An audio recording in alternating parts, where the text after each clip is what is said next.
एक गांव में एक बहुत ही कंजूस सास रहती थी जिसका नाम सावित्री था। सावित्री की आदत थी कि वह हर चीज में कटौती करती थी और कभी भी जरूरत से ज्यादा खर्च नहीं करती थी। उसका एक बेटा था, रामू, जिसकी शादी एक सीधी सादी और समझदार लड़की गीता से हुई थी। गीता बहुत ही संस्कारी और समझदार थी। शादी के बाद जब गीता अपने ससुराल आई तो उसने अपनी सास के स्वभाव को समझ लिया। सावित्री को खाने पीने से लेकर घर के हर छोटे बड़े काम में बचत करने की आदत थी। वह रोज सब्जी लाने के लिए बाजार जाती थी, लेकिन सबसे सस्ती सब्जियां ही खरीदती थी। अगर सब्जी वाले ने 2 रुपये ज्यादा मांगे तो वह घंटों उससे मोलभाव करती। घर में दूध आता तो उसमें पानी मिलाकर ज्यादा बनाने की कोशिश करती। दाल पकती तो उसमें भी पानी ज्यादा डालती ताकि ज्यादा लोगों को खिलाया जा सके। शुरुआत में गीता ने इस पर ज्यादा ध्यान नहीं दिया, लेकिन धीरे धीरे उसे यह एहसास हुआ कि उसकी सास जरूरत से ज्यादा कंजूसी कर रही है। एक दिन रामू बीमार पड़ गया।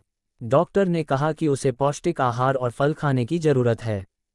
गीता ने सास से कहा, माँ, हमें रामू के लिए कुछ फल लाने चाहिए ताकि उसकी सेहत जल्दी ठीक हो सके।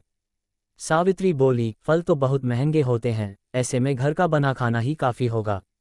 गीता ने समझाया, माँ, पैसे तो फिर आ जाएंगे, लेकिन अगर सेहत बिगड़ गई तो सब बेकार हो जाएगा। लेकिन सावित्री ने गीता की बात नहीं मानी।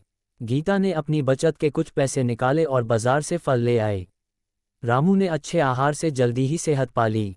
एक दिन सावित्री के भाई का परिवार उनके घर आया। गीता ने खुशी खुशी उनके स्वागत की तैयारी की, लेकिन सावित्री ने कहा, अतिथि तो 2 दिन के होते हैं, ज्यादा खर्च करने की जरूरत नहीं है। लेकिन गीता ने बिना परवाह किए अच्छे से खाना बनाया और उनका दिल से स्वागत किया। भाई के परिवार ने गीता की तारीफ की और कहा, तुम्हारी बहू बहुत समझदार और अच्छी है।